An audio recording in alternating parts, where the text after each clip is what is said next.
Bueno, sabíamos que iba a ser muy exigente porque fueron partidos muy duros en muy poco intervalo de tiempo, sumando viajes, concentración, preparación, etcétera. Y bueno, pues lo hemos sacado adelante, sacando el partido más importante, que era el de los suizos, que era un partido clave para clasificarnos para la siguiente fase. Y bueno, pues lo hemos dejado bien amarrado de cara a los próximos meses, ¿no? Después del parón. La verdad que por esa parte contento. Luego sabíamos que el de Ploch pues iba a ser muy difícil por la envergadura y el nivel del rival, y porque estábamos condicionados por molestias, lesiones y por haber jugado 48 horas antes.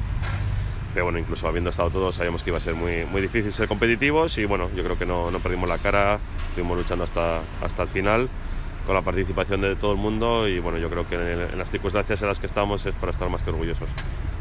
Bueno, con ilusión arrancamos después o más tarde que el resto. Ya ha habido pues dos eliminaciones de equipos de Asobal, ¿verdad?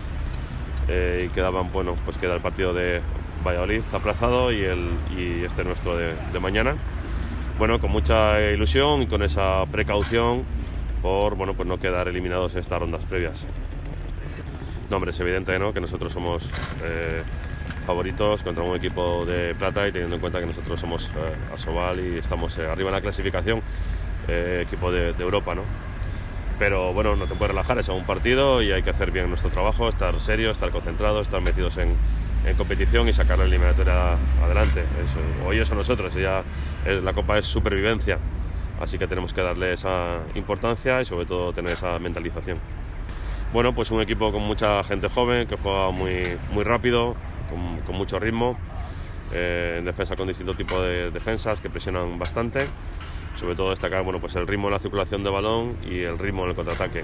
Un equipo que corre mucho, y tenemos que estar concentrados al jugar en su casa, de tener orden en ataque y hacer buen repliegue defensivo.